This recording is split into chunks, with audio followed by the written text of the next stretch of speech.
中国对于战略空军的打造取得了怎样的进展，具有怎样的意义？中国大型运输机和战略轰炸机有怎样的突破？这对于中国战略空军的发展有怎样的意义？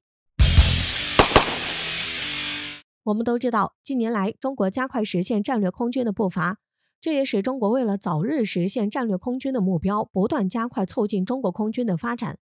然而，要打造战略空军，这就需要军备战略打击能力和战略运输能力，以此来为国内空军的发展提供重要的支持。这也成为了中国空军一直以来追求的目标，以便可以使中国空军的发展跨上一个新的台阶，并大大加快了中国空军的发展。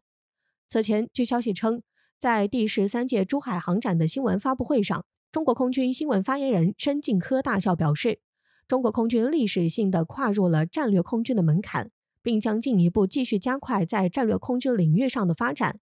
这对于中国空军的发展来说，也将步入新的发展阶段和新的历史时期。因此，中国要实现战略空军的目标，除了拥有战斗机、攻击机、侦察机、预警机、加油机、反潜机、电子战机等以外，还要有大型运输机和战略轰炸机。这两种战机也是实现战略空军目标所必不可少的两种机型，而且是极为关键的。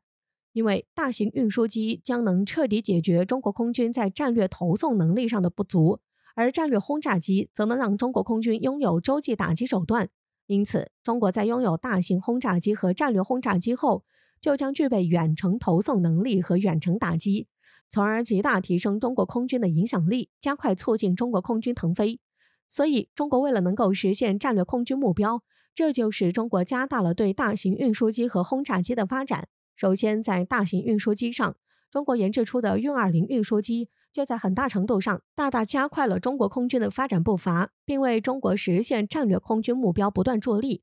而在此前，中国并没有像样的大飞机，只有运8这种中程运输机。相比美俄拥有大量的战略运输机，这就使中国在这一领域上与他们相差甚多，甚至可以说是完全处于落后地位。此外，在战略轰炸机上所拥有的轰6轰炸机也属于中程轰炸机，根本无法与美俄的战略轰炸机相比。因此，这促使中国必须加快对大型运输机和战略轰炸机的发展，这也是成为战略空军的前提。然而，随着中国在大型运输上取得了巨大发展，并成功研制出运20运输机，这就在一定程度上大大提升了中国空军的战略运输能力，以此来大大提升中国空军的辐射范围。这对于中国战略空军的发展也有着极其重要的促进作用，也将在一定程度上大大加快了中国空军的战略升级。关于运20运输机，我们都知道，其是中国新一代多用途大型运输机，代号鲲鹏，是由中国西安飞机工业集团研发的重型军用运输机。该机于2013年1月首飞，2016年6月首批交付中国空军，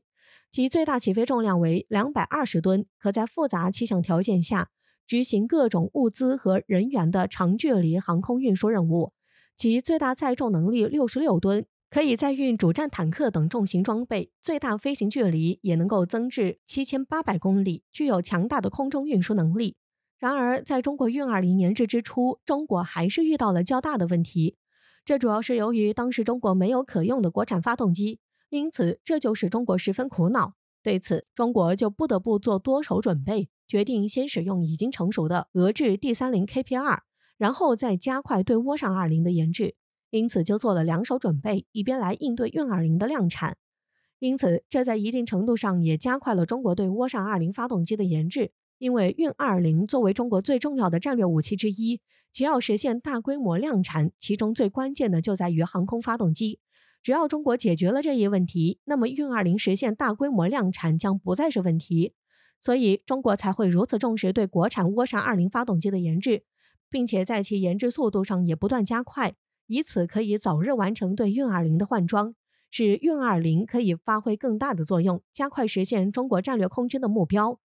经过中国的不懈努力，使中国成功研制出了涡扇20发动机，这就是中国完全在发动机上突破了在发动机上被西方国家卡脖子的困境。这对于中国实现运20量产也有着极其重要的作用。现如今，换装了最新涡扇20发动机的运20运输机也已经成功亮相，这使运20运输机的性能得到了显著提升，其最大载重最少能够达到当初设计的66吨，相比现在型号的运输机，载重量提升了10吨，这也使其大大缩小了与美国 C-17运输机的差距。随着新发动机的诞生，这也将在一定程度上大大提升运20运输机的性能和产能，并加快实现量产，以此来为中国战略空军的发展做出重大贡献。此外，随着中国在运20运输机的发展上取得了较大发展，这就使中国为了加快实现战略空军的步伐，也进一步加快了对战略轰炸机的发展。因为其作为战略空军的重要组成部分，所以战略打击能力也占据着重要的地位。因此，中国才会加快对战略轰炸机的发展。然而，虽然中国正在加快对轰20战机的发展，其作为中国第一款远程战略轰炸机，对于中国空军的发展有着极其重要的促进意义。但是，其研制过程较为复杂，因此还需要一段时间去研制。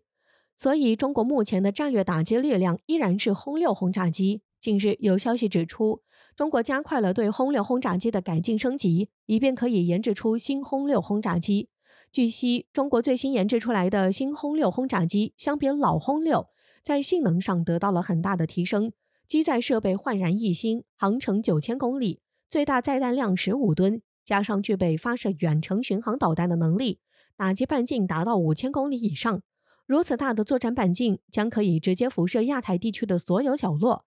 值得一提的是，对于中国轰 6K 的发展，有分析人士指出，中国此次亮相的新轰6轰炸机绝不仅仅是简单的升级，更多的是在航程、载弹量等多方面显著提升，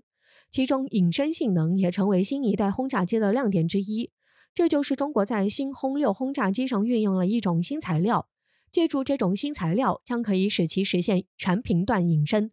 径直飞越他国上空，从而使雷达无法对其进行探测，以便可以实现来无影去无踪，就有超强的隐身能力，以便可以使其性能得到了显著提升。此外，据消息指出，最新研制的新轰6轰炸机具有了较大的作战半径和续航能力，并且现如今中国已经实现了为2架新轰6空中加油，这让新轰6将发挥出更加强大的战斗力。同时，经改良的新轰6能够搭载新款巡航导弹，让其对地对海有了更大的威慑力。这对于中国空中力量发展有着极其巨大的促进作用，也进一步提升中国空军的实力，为中国战略空军的发展助力。因此，随着中国加快了对大型运输机和战略轰炸机的发展，这对于中国迈入战略空军的门槛有着极其重要的促进作用，也将进一步加快中国空军的战略升级。这对于中国战略空军的发展有着极其重要的军事战略意义。